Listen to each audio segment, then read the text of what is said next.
ఇలా తిందాం 10 కాలాలు పచ్చగా ఉందాం. ఆకుకూరలు, కూరగాయలు, పండ్లు, చిరుధాన్యాలతో రోగ నిరోధక శక్తి పెరుగుతుందట. సో ఇట్లాంటి ఆహార పదార్థాలు తినాలని చెప్తున్నారు. వేపుళ్ళు, నిల్వ ఆహారాలు, తీపి పదార్థాలతో చేటుందట. మోతాదు మించితే జీవనశైలి వ్యాధుల పంజా. 5 ఒక మరణం అనారోగ్యకర ఆహారం వల్లనే. అంటే ప్రతి 5 మంది చనిపోయిన వాళ్ళలో ఒక్కరు కలుషిత ఆహారం తిని, ఇలాంటి తిండి తిని చనిపోతున్న వాళ్ళ సంఖ్య ఎక్కువగా ఉందట. చూడండి, ఆరోగ్యకర ఆహారం పైన WHO, యూనిసెఫ్ మార్గదర్శకాలు ఇచ్చిందట. సో ఇది స్టాటిస్టిక్స్ అనమాట. ఏం ఉత్తగానే వీళ్ళేదో ఈనాడు వాళ్ళు ఇంకోటి రాసింది కాదు, అంటే ఒక జర్నలిస్ట్ రాసింది కాదు. వరల్డ్ హెల్త్ ఆర్గనైజేషన్, యూనిసెఫ్ వాళ్ళు తయారు చేసిన కొన్ని మార్గదర్శకాలు అనమాట. అంటే వస్తున్నటువంటి స్టాటిస్టిక్స్ని బట్టి తీసుకునే ఆహార పదార్థానికి ఆరోగ్యానికి మధ్య దగ్గరి సంబంధం ఉంటుంది. ఆహారంలో సమతుల్యత లోపించినప్పుడు అనారోగ్య సమస్యలు చుట్టుముడతాయి. 40 ఏళ్లలోపే అధిక రక్తపోటు, మధుమేహం, గుండెపోటు, పక్షవాతం, క్యాన్సర్ వంటి జీవనశైలి వ్యాధులు విజృంభించడానికి అనారోగ్యకర ఆహారపు అలవాట్లు కూడా ప్రధాన కారణమని ప్రపంచ ఆరోగ్య సంస్థ స్పష్టం చేసింది. ఆరోగ్యకరమైన ఆహారాన్ని తీసుకోవడమే కాదు, ఎంత మోతాదులో ఎలా తీసుకుంటామనేది కూడా కీలకమని పేర్కొన్నది. ఆరోగ్యకరమైన ఆహారం పైన WHO, యూనిసెఫ్ సంయుక్తంగా నిర్వహించిన అధ్యయనంలో గ్లోబల్ డైట్ క్వాలిటీ స్కోర్ పేరిట 25 రకాల ఆహార పదార్థాలను నిపుణులు విశ్లేషించారట. ముఖ్యంగా ఆకుకూరలు, కూరగాయలు, పండ్లు, చిరుధాన్యాలతో రోగ నిరోధక శక్తి అధికమవుతుందని, తద్వారా ఇది చాలా ఇంపార్టెంట్, తద్వారా జీవనశైలి వ్యాధుల బారిన పడకుండా జాగ్రత్త పడవచ్చని వారు పేర్కొన్నారు. వేపుళ్ళు, ఫ్రైలు, నిల్వ పదార్థాలు, పచ్చళ్ళు ఉంటాయి కదా, ఎక్కువ కాలం నిల్వ ఉండే పదార్థాలు, తీపి పదార్థాలు, షుగర్ కంటెంట్ ఎక్కువగా ఉన్న పదార్థాలు వినియోగించే వారికి చిన్న వయసులోనే తీవ్రమైన అనారోగ్య సమస్యలు చుట్టుముట్టే ప్రమాదం ఉందని హెచ్చరించారు. ప్రపంచవ్యాప్తంగా జరుగుతున్న మరణాలకు గల కారణాలు విశ్లేషిస్తే ప్రతి 5 మరణాల్లో ఒకటి ఆహారంలో సమతౌల్యత లోపించడం కారణంగానే జరుగుతున్నదట. ఈ పరిస్థితి ఇలాగే కొనసాగితే 2008లో జీవనశైలి వ్యాధుల కారణంగా సంభవించిన మరణాలు 1,10,00,000 2008 సంవత్సరంలో. 2030 నాటికి 5,50,00,000కు చేరుకుంటుందని అధ్యయన నివేదికను విశ్లేషించిన అనంతరం ప్రపంచ ఆరోగ్య సంస్థ చెప్తున్నది. ప్రపంచంలోని అన్ని దేశాలు ఆరోగ్యకర ఆహార అలవాట్లపైన తక్షణమే దృష్టి సారించాల్సిన అవసరం ఉందని స్పష్టం చేసింది. ఏ రకమైన ఆహారాన్ని రోజుకు ఎంత మోతాదులో తీసుకుంటే ఏ మేరకు ప్రయోజనం ఉంటుందో పేర్కొంటూ తాజాగా మార్గదర్శకాలు విడుదల చేసిందట. ఏం తినొద్దు, మాంసం రోజుకి 46 గ్రాములకు మించొద్దట.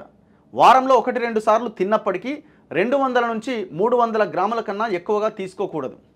దొరికింది కదా అని తింటే కష్టమైంది అన్నట్టు. ఎక్కువ కొవ్వు ఉన్న పాల ఉత్పత్తులు 150 గ్రాములు దాటొద్దట.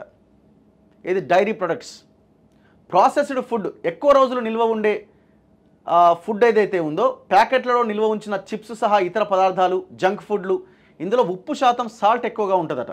కాబట్టి ఇది 30 గ్రాముల కంటే ఎక్కువ తినొద్దట. Maximum 30 grams.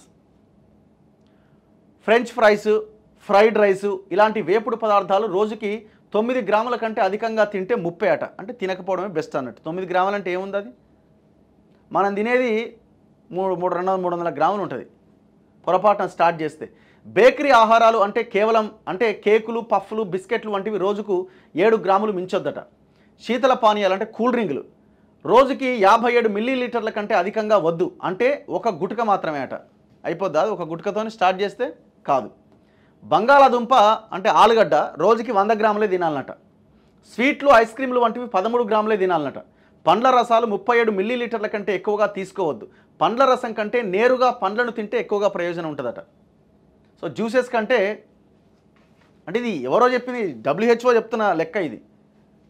ఒక రోజులో తీసుకోవాల్సిన ఆరోగ్యకరమైన ఆహారం అట. నిమ్మ జాతి పండ్లు అంటే సిట్రస్ ఫ్రూట్స్ అంటాం కదా, నిమ్మ కానీ ఆరెంజ్ ఇలాంటివన్నీ కనీసం 24 నుంచి 69 గ్రాములు తీసుకోవాలన్నట. ఉదాహరణకు ఒక నారింజ పండు సుమారు 50 నుంచి 100 గ్రాములు ఉంటుంది. అంటే రోజుకు ఒక పండు తింటే సరిపోద్దట. ఏది? ఆరెంజ్.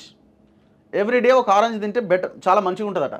యాపిల్, దానిమ్మ వంటి పండ్లు సుమారు 100 గ్రాములు తినొచ్చట. ఆకుకూరలు కనీసం 37 నుంచి 69 గ్రాములు. 4 సభ్యులున్న కుటుంబం 3 కట్టల ఆకుకూరను పప్పు, పచ్చడి, సలాడ్ ఇలా ఏదో ఒక రూపంలో తినాలన్నట. ఖచ్చితంగా ఆకుకూరలు ప్రతిరోజు తినాల. క్యాలీఫ్లవర్ కానీ, క్యాబేజ్ కానీ, బ్రకోలీ వంటి కూరగాయలు కనీసం 30 గ్రాములు తీసుకోవాలన్నట. క్యారెట్, గుమ్మడి వంటి కూరగాయలు 50 గ్రాముల వరకు తినొచ్చట. రోజు తినలేని వాళ్ళు వారానికి ఒకసారైనా 200 నుంచి 250 గ్రాములు తీసుకోవాలన్నట.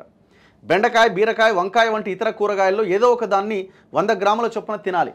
4 సభ్యులున్న కుటుంబం అరకిలో కూరగాయలు వండుకోవాలన్నట. చూడండి ఒకసారి, ఇది చాలా ఇంపార్టెంట్ విషయం. ఇది పప్పు దినుసులు అంటే దాల్ కనీసం 40 గ్రాములు ఉండాలంట ప్రతిరోజు. బాదాం పిస్తా వంటివి రోజుకి 13 గ్రాములు తినాలి, లేదంటే వారంలో అయినా 50 గ్రాముల వరకు తినొచ్చు.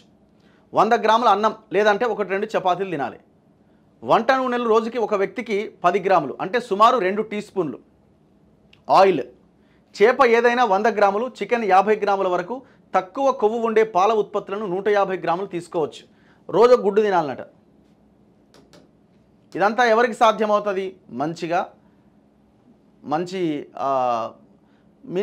అట్లీస్ట్ అబోవ్ మిడిల్ క్లాస్ ఫ్యామిలీస్కి కొంత ఇది సాధ్యం అవ్వడానికి అవకాశం ఉంటుంది.